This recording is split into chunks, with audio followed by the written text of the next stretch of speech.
Las señales del mercado, los personajes claves del mundo empresarial y todo lo que quieres saber en el ámbito de los negocios con José Tomás Santamaría, director del Diario Financiero, en la 100.1, esto es DF en Infinita. Ya estamos de vuelta, faltan 16 minutos para las 8. ¿Cómo te va, José Tomás Santamaría? Muy bien, ¿y tú, Juan Manuel? ¿Cómo estamos? Excelente, pues bienvenido de vuelta. ¿Cómo estuvieron las vacaciones? Sí, tanto tiempo, fueron unas vacaciones un poco alargadas, pero ya estamos de vuelta aquí en esta segunda semana de marzo, partiendo para este año que además va a estar especialmente intenso en noticias, ¿cierto? Así es, pues. Oye, vamos a tener tiempo de mirar lo que se viene como desafíos por delante para el próximo gobierno que asume mañana, pero aprovechemos esta instancia, que probablemente va a ser la última que vamos a tener, como para hacer un balance en términos económicos del gobierno que se va. Eso, último día de gobierno, inevitable hacer los balances. Tú tuviste, de hecho, entrevistado al ministro de Hacienda, Nicolás Grau, hace algunos pocos días, me acuerdo, así que probablemente me puedes ir ayudando ahí con distintos énfasis que ha ido poniendo el gobierno respecto del balance económico, porque este balance... como siempre ocurre, muchas veces depende uno a quién le pregunte para ver cuáles son los énfasis que se ponen respecto de qué es lo que se prioriza y qué es lo que se resalta en torno a los avances y los no avances dentro de la economía. Por ejemplo, el gobierno puede decir, y es lo que dice, que ellos recibieron una economía totalmente desordenada tras la pandemia, con la inflación en 2 dígitos, con un sobrecalentamiento muy importante de la demanda y un déficit fiscal muy, muy importante, y que lograron, ellos hablan de equilibrar la economía, lograron reequilibrar la economía. Y sus detractores dicen 2 cosas. Primero, que este gobierno, cuando fue oposición del gobierno de Sebastián Piñera, fue autor de buena parte de esos desequilibrios económicos al apoyar los retiros de fondos y también en su insistencia para las ayudas, para las mayores ayudas sociales, y también que es un gobierno que está terminando con bajo crecimiento económico, con desempleo persistente y también con un frente fiscal que ha sido mucho más complejo y mucho peor de las mismas proyecciones que ellos mismos habían hecho oficialmente en el segundo año de gobierno. Oye, José, Pero vamos ¿te viendo parece? punto por punto. Eso, vamos punto por punto. Por ejemplo, partamos por crecimiento, ¿te parece? Eso, esa es como la madre de todas las batallas, ¿cierto? Y me acuerdo que lo conversaste tú con el ministro Grau en la entrevista que le hiciste hace unos días atrás. Pero el crecimiento, no hay 2 lecturas, el crecimiento es pobre, ¿cierto? Las cifras de crecimiento, el país creció 1,9% promedio durante los 4 años. Esa es una cifra que instala a esta administración como una de las más bajas, la segunda más baja, de hecho, desde el retorno de la democracia, solamente superada por lo baja en crecimiento por la segunda administración de la presidenta Bachelet. Es decir, el crecimiento fue bajo. Y el dato más reciente, además, tampoco es muy alentador. El IMASEC de enero del 2026 cayó 0,1% en circunstancias en que el mercado esperaba un crecimiento, lo que volvió a sembrar dudas justamente sobre la fortaleza del crecimiento. Cuando nos fijamos en cuáles son las críticas que existen respecto del crecimiento, un economista me decía, este gobierno, para tratar de encontrándole de un punto, dice, efectivamente se logró una estabilización de la economía, pero no se logró pasar de una agenda de estabilización de la economía a uno de procrecimiento convincente. Y eso se lo atribuyen a varias razones. La primera es que los primeros años de gobierno estuvieron concentrados, por ejemplo, el primer año de gobierno estuvo concentrado en el debate político del primer proceso constitucional, que el gobierno apoyó con mucha fuerza y que le inyectó muchísima incertidumbre al debate económico y a las decisiones económicas. La fallida reforma tributaria, te acordarás, Juan Manuel, también, que también fue rechazada, pero que también imprimió mucha incertidumbre y una percepción de exceso regulatorio, baja prioridad en la inversión privada, sobre todo una mirada como, que te lo repiten en el sector privado, que se vio en los primeros años de gobierno, que es una mirada de desconfianza respecto de la inversión privada. Aquí siempre se menciona una frase que ocurrió, ¿te acuerdas? Cuando el presidente habló de más Narbona, menos Craig. Un tanto crítica porque se equivocaba además en un apellido, pero todo ya después logramos entender a qué se refería, ¿no? Se refería a más Fontbona, menos Craig, o sea, mal dicha la frase, pero además era una frase que buscaba cuestionar aparte de la familia Luxich, en momentos en que se estaba inaugurando una gran inversión en una empresa de la familia Luxich. Entonces, la señal que se daba fue muy cuestionada porque era una señal que provocaba mucha desconfianza dentro del sector privado. Entonces, esas fueron las razones que finalmente terminaron impactando con mucha fuerza probablemente el crecimiento. En el gobierno, por supuesto, dicen que se logró corregir los desequilibrios, que el Estado venía y que la economía venía de una situación muy compleja y que eso fue de menos a más durante todo el gobierno y que ellos lograron generar los equilibrios importantes. Ahora, un punto dos que está muy relacionado con esto es el de la inversión, porque la inversión finalmente es el motor principal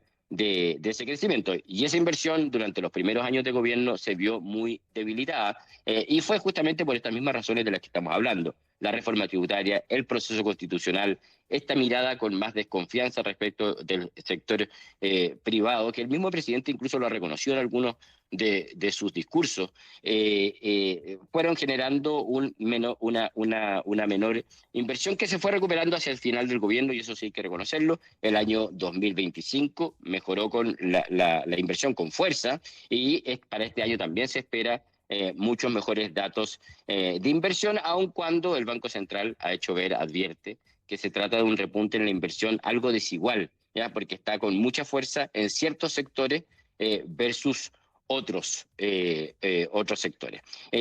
Aquí la crítica, de todos modos, tiene un punto a favor del gobierno, que es el proyecto de ley de permisos sectoriales, que es un proyecto que impulsó el ministro Grau cuando era ministro de Economía.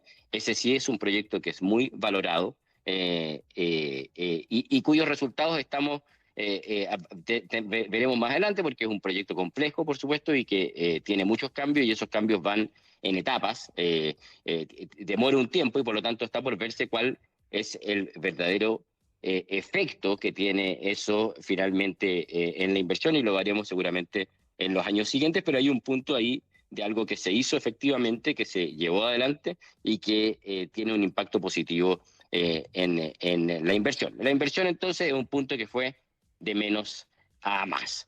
Un tercer punto que uno podría analizar es el empleo.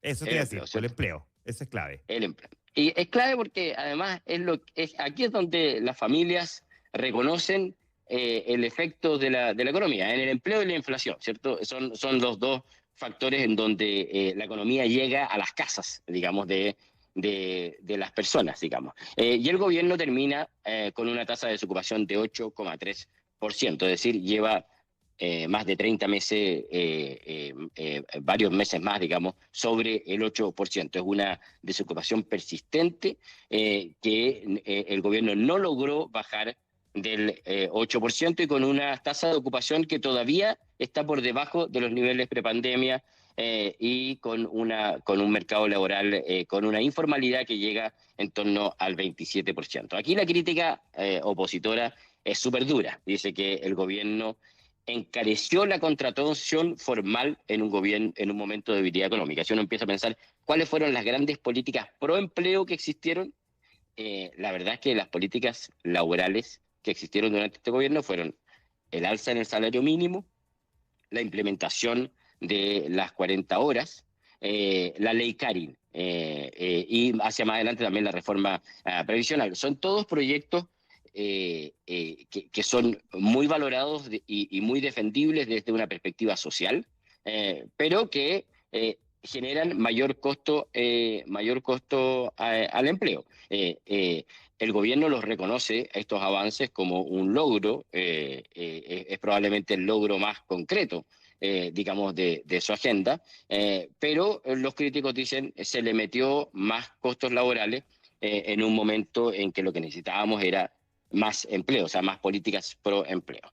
De todos modos, el gobierno se ha defendido y ha dicho, después de los últimos datos de desempleo, que durante su periodo se crearon 700.000 empleos, que era la meta que se había fijado el gobierno. Sí, y eso es un elemento que se ha destacado un poco, pero efectivamente hay que reconocer que al menos en términos de la meta se cumplió. Ahora, uno puede hacerle doble clic, digamos, a eso, ¿no?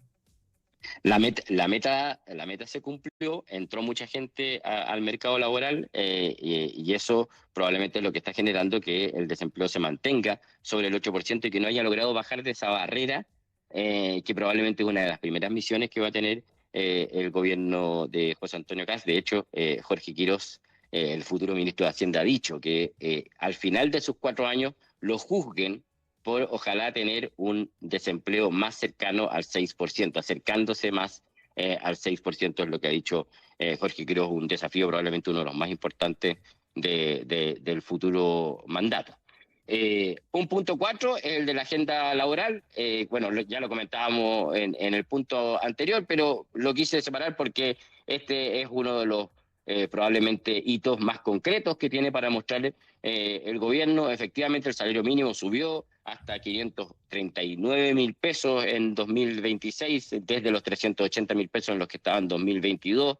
En paralelo se aprobó la ley de 40 horas, que comenzó su implementación en 2024. Este año debiera bajar a 42 horas el 2026. Acaba de salir un instructivo justamente para ver cómo hacerlo, y las 40 horas debieran llegar el año 2028. Y además se aprobó la ley Karin, que entró en vigencia el 1 de agosto de 2024. Son logros concretos que defiende el gobierno. Los críticos ya lo decían, más que estar en contra de estos proyectos en particular, critican el timing, digamos, haberlo hecho en un momento en que la economía estaba débil y que justamente lo que necesitábamos era fortalecer el empleo, que no es lo que se busca hacer con estos proyectos.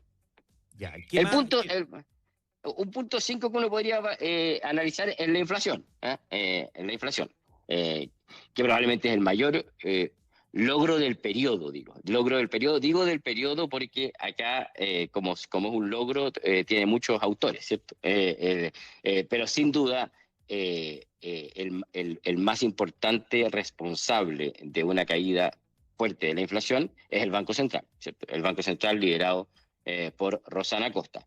El gobierno también tiene una parte dentro de este logro, porque al controlar el gasto eso permite que la inflación disminuya, pero es principalmente responsabilidad de Rosana Costa. Como sea, el hecho es que cuando asumió Boric, Chile venía con un IPC anual cercano al 10%. En agosto del 2022 la inflación llegó a 14%, lo recordarás, Juan Manuel, en estos momentos más críticos.